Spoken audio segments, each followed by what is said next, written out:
So we've got another story from the Pali Canon tonight, and it's going to illustrate what Tully Mitchell was speaking about today, the Karuna, the Buddha giving expression to Karuna, the Buddha's metta meeting suffering, and it being transformed into compassion.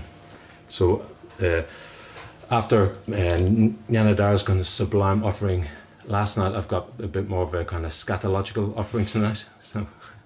So it's from the Pali Canon. Sometimes the Pali Canon is called the Tripitaka, which means three baskets, and this is from the Vinaya Pitaka, which is the rules of conduct for monks and nuns.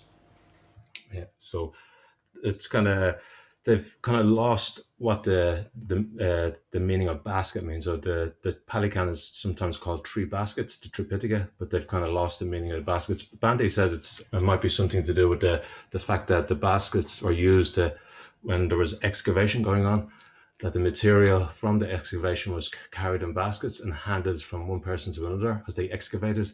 And he thinks that might be a reason for why the Pali Canon is called the Tripitaka. It's kind of the passing on, the transmission of a tradition. But my notes are a bit of a mess, but I'll try find my way through them. So if I got lost here, I might take a breath or two. But in a way, it's a simple story. I don't know why I've so many notes, but I think it's so simple that you need to kind of fill it out a bit. You could tell the story in 2 sentences in 30 seconds. And Bande tells the story, and I think he takes an hour and a half. I'm going to try stretch it to 20 minutes. Yeah. So the setting for the story is a vihara, and vihara just basically means lodging. And it's like what Nyandar was explaining last night. It's a cluster of thatched huts, and they're just outside the city walls, and they're in a parkland. But this is India over 2,500 years ago. So it's a group of thatched huts. And the Buddha is with Ananda. So again, Ananda was the Buddha's cousin, and he was the Buddha's personal assistant for over 20 years. So it's the Buddha and Ananda. They're outside the city walls and are going towards a group of thatched huts. And what the Buddha is doing, he's just inspecting what the monks are doing. So he's taking a personal interest in the monks. He's kind of keeping an eye on them, so to speak, and he's wondering what they're doing, how they're getting on, and how they're passing their time. And he's going around inspecting the vihara, these huts. Throughout the story, the Buddha is referred to as the Blessed One. And the Blessed One, what the Blessed One translates is Bhagavan. And what Bhagavan means is someone who is blessed with spiritual qualities. Someone who, it's basically translated as the Blessed One, but it's blessed with spiritual qualities. A being who is extremely positive and impressive. And it's more of a kind of an emotional response rather than intellectual response. So you'd see the Buddha and you would say Bhagavan, the Blessed One. Yeah. It's what we say when we say Namo Tassa Bhagavato Arahato. So Namo Tassa Bhagavato. So the Blessed One, the Buddha. They don't call him the Buddha, they call him the Blessed One, blessed with spiritual qualities. So the Buddha's going around these huts, seeing what the monks are getting up to and how they're living. And he enters this one hut, and there's a monk on the floor, and he's covered in his own excrement and urine. So the Buddha goes to one hut, he goes into the hut, and he sees this monk. And the monk is lying on the floor in his own excrement and urine. He's covered in it. That's what the Pali Canon said. He's covered in it. And with the Pali stories, in a way, you just get the bare bones. And you have to try breathe life into them. So you just get there was a monk, there was the Buddha, and then you get a teaching.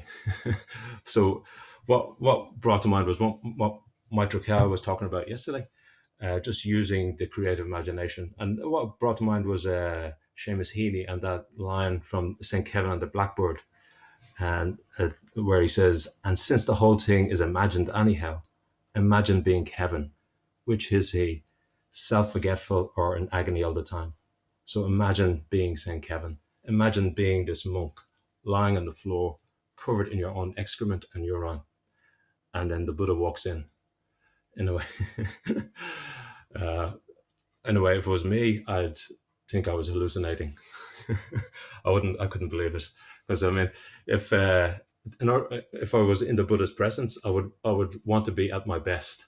I would have my best robes on, I have them ironed, I have myself kind of perfumed, my hair oiled, freshly shaven. But this monk is lying on the floor, and he's covered in excrement and urine, covered in his own excrement and urine. Uh, and obviously the monk is so sick, he can't do anything. He's so sick, he's just lying there helpless. And the Buddha walks in. And usually in the presence of the Buddha, in a way, I just feel like the monks would just automatically prostrate. But this monk can't do anything. He's just lying there, abandoned and very ill. And then the Buddha goes towards the monk and asks what is wrong, what is his sickness. And the monk tells the Buddha that he has dysentery. And the Buddha asks, is there no one looking after you? And the monk says, no, Bhagavan, there's no one looking after me. And then he says, why isn't there somebody looking after you? And the monk says, I'm useless. I'm useless to the Sangha, Lord. I'm useless to the Sangha, Bhagavan. There's no one looking after me. So he's an anonymous monk. Sometimes you're given names for the monks, but in this case, you're not given any name. You're just told as a monk, he's lying on the floor, terribly ill, covered in his own excrement and urine.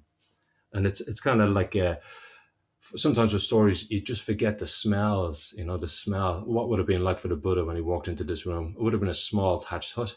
In India, there's probably extreme heat. And you walk into this small space, and I can just imagine what it smelled like. The smell of sickness, the smell of excrement, the smell of urine. But the Buddha approached this monk, this helpless monk. And the Buddha then says, obviously Ananda is there as well. The Buddha says to Ananda, go fetch some water. So that's the Buddha's immediate response when he realizes what's going on. Go fetch some water. He doesn't tell the monk all conditioned things are suffering. He doesn't give the monk a teaching. He responds to the situation, and he tells Ananda, go fetch some water. And in a way, that's the Buddha's metta, his interest, is kind of almost his love for this monk, is transformed into Karuna, into action. And he sees what needs to be done. And he says to Ananda, go fetch some water. And then Ananda brings back the water. And I imagine the water, for some reason, in a clay pot, in a clay bowl. And Ananda brings back the water in a clay bowl. And then it's said in the text that the Buddha sprinkles water on the monk. And it just kind of points in stories where the story comes alive. And for me, I was just reflecting on the stories. In a way, it's a very simple story, but the spark of inspiration came when I just reflected on the Buddha sprinkling water on this sick man. And this man fell with his own excrement and urine in this kind of small hut. The Buddha asks Ananda to go fetch water. Ananda brings it back in this clay pot, which I'm imagining, and then the Buddha takes the water and sprinkles the monk with water. And it says, the translation does say sprinkle, and for some reason that word got me. What it brought to mind was the White Lotus Sutra, and I lost. Oh yeah, here we go. And the parable, for some reason, the parable of the rain cloud. I kind of imagined the Buddha's hand being transformed into the cloud from the White Lotus Sutra, the parable of the rain cloud, where the Buddha is described as a rain cloud, and the rain cloud, the rain descends on all things equally. It's like the Dharma descending from the Buddha on all living things, and they grow equally. So the parable of the rain cloud from the White Lotus Sutra, the Buddha sprinkling water onto the sick man, and the water descending from the rain cloud and equally feeding all plants, big or small, beautiful or not. What also came to mind is Vajrasattva, the sprinkling of the water. What came to mind is Vajrasattva. Vajrasattva, in a way, embodies the primordial purity of the Buddha's mind. And during the Vajrasattva sadhana, out of Vajrasattva's heart, there's a rain of pure diamond white nectar, and it descends and it purifies. And during the sadhana, you can also, as you're purified, you can imagine uh, all the unskillfulness exiting your body as black pus. Even sometimes it's described as scorpions, black snakes, black spiders. So it's the purification of Vajrasattva, the descent of the dewdrops from Vajrasattva's heart, and it purifying. I was also reflecting on so again, what I'm focusing on is the Buddha's hand sprinkling the water on this monk. What it brought to mind as well is the symbolism of water during initiation and baptism. The investiture of the conscious mind with all the power and energy and force of the unconscious mind.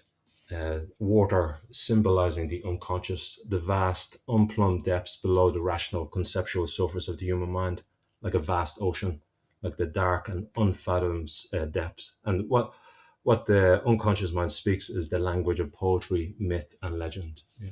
So the Buddha, again, sprinkling water on this man. What I brought to mind as well is the three bodies of the Buddha, but it might be stretching it a bit far, where Ananda is the Nirmanakaya, the water is the Sambhogakaya, and the Buddha is the Dhammakaya. So you got all three elements of the Buddha there. But I won't say much about that. So the Blessed One is sprinkling the monk with the water. What I imagine is there is complete silence. So there's complete silence. I imagine the Buddha had entered this hut and there was complete silence. And all that we can hear is the Buddha scooping up the water and sprinkling it onto that man's body.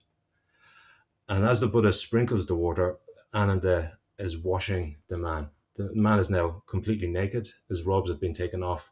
The Buddha is standing there sprinkling this man with water, and Ananda has this rag and he's just wiping this man's body down until he's clean. And once he's clean, the Buddha takes the monk's head, Ananda takes the monk's feet, and they lift them off the ground and place them on the monk's bed. So they lift them off the ground. And Bhante kind of emphasizes this kind of, the two of them working together, Ananda and the Buddha, just spontaneously, harmoniously, and effectively, in a way, Karuna in action, metta in action, just a spontaneous response to this man's suffering, doing what doesn't need to be done. I'm still kind of like, sometimes it slightly takes my breath away that the Buddha is doing this, you know. It's kind of, it's almost like the human side of the Buddha. So the Buddha makes sure that the monk is comfortable, places him on his bed, and then he heads out to find the other monks. And what I imagine the other monks are off doing something kind of noble, like practicing the Karuna Bhavana. But that's slightly cynical. Well, so the Buddha gathers all of the monks together and he asks a question. So you don't get the tone of voice. You don't know how the monks are responding, but the Buddha is there and he's starting to ask questions. He just asked, is there a sick monk in that dwelling over there? And they say, yes, Bhagavan, there is. And what is his sickness? He has dysentery, Bhagavan. And is there anyone looking after him? No, Bhagavan. Why don't the monks attend to him? He is useless, Bhagavan. He does nothing for the monks, which is why we don't attend to him. So the monks are beginning to realize that the Buddha isn't happy. But if the Buddha can experience unhappiness, well, I'm sure he probably can't, but the Buddha's responding to the situation. And the monks confess. And what it says is that they didn't realize they were doing wrong. what Bhante says is that they had an inadequate understanding of the spiritual community. And in some ways, what it brings to mind is the potential in the spiritual community just to be busy with worthy things and to lose the kind of fuller vision that we can all be lost in noble endeavors, but sometimes you can lose the details, and sometimes you lose contact with the humanity. There's so much to be getting on with. It doesn't say what the other monks were doing, but I'm sure they were doing good stuff like teaching the Dharma in the village, getting alms, but they had left this monk behind because they thought he was useless. I'm assuming he was an unpopular monk, because obviously if he was popular, his friends would have looked after him. But he was still a monk. He was still a follower of the Buddha, and he was left alone, unable to look after himself, covered in excrement and urine.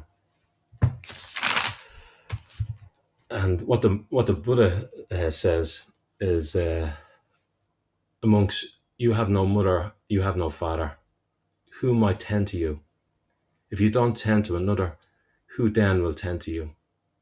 So what the Buddha is saying is, you've gone forth from your families, you've gone forth from your mother and your father, and if you don't look after each other, who's going to look after you? And what he ends with, what he ends this section with is, whoever will tend to me should tend to the sick. So treat the sick as you would treat me. Whoever would tend to the sick, whoever would tend to me should tend to the sick. You've given up everything to follow the spiritual life. If you don't look after each other, who will look after you? Yeah. It doesn't tell you what happened next. And I think the sick monk is then forgotten.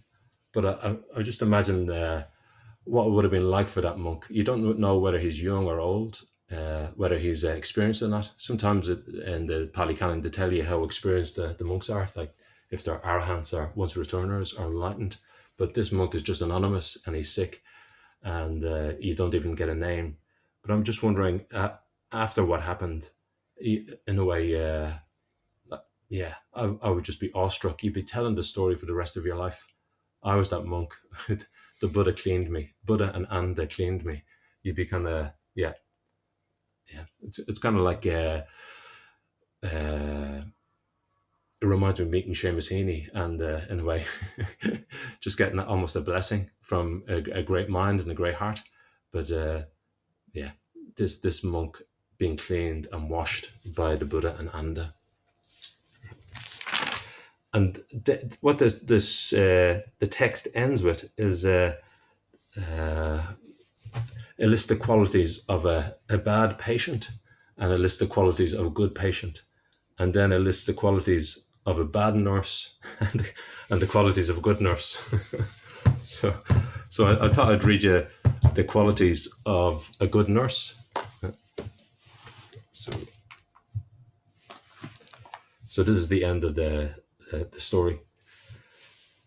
So, a nurse endowed with 5 qualities is fit to tend to the sick. They are competent at mixing medicine. They know what is amiable or unamiable to the patient's cure, taking away things that are unamiable and bringing things that are amiable.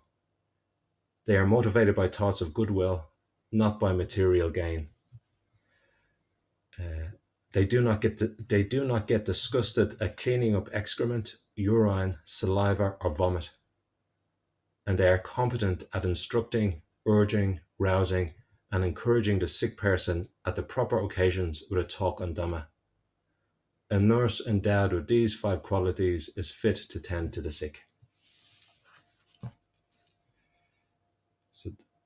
So that's the story of what's called the case of dysentery.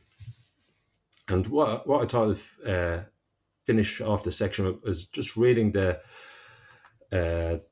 section from the White Lotus Sutra on the parable of the rain cloud. And I thought we could chant Namo Tassa Bhagavato Arahato Samma Sambuddhassa. So homage to him, the blessed one, the worthy one, the perfectly enlightened one. Okay. So I'll just give us a minute to settle, and then I'll read the the parable of the rain cloud, and then we could invoke the Buddha and the Buddha's Karuna through chanting.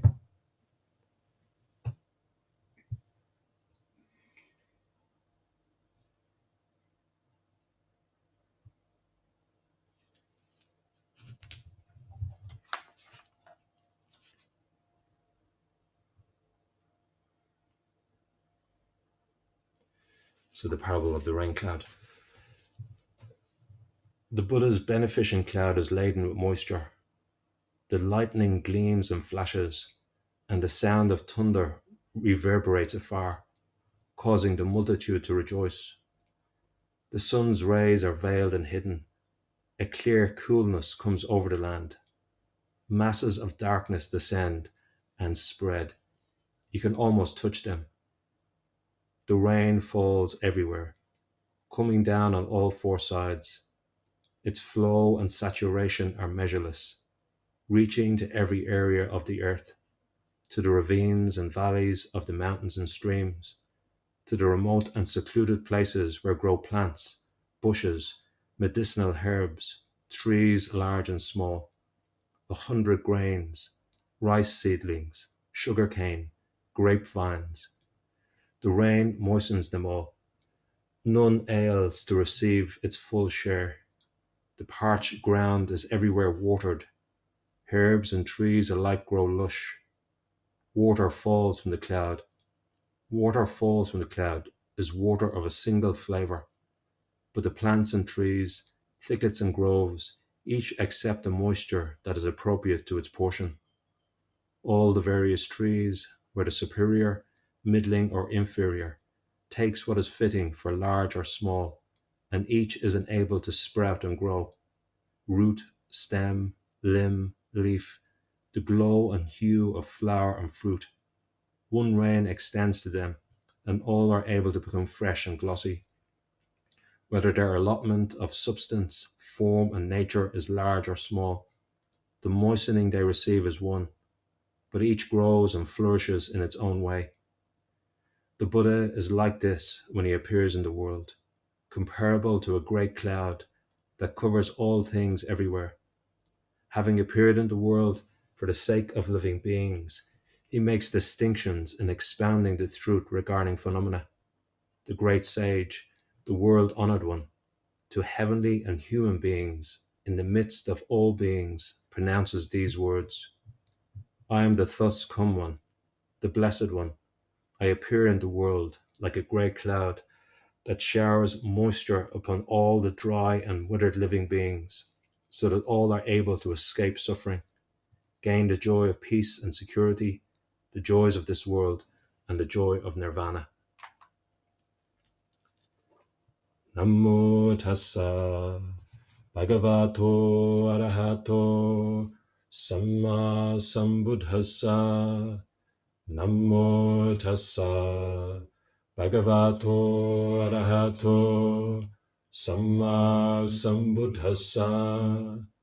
Namo tassa bhagavato arahato samma sambuddhassa.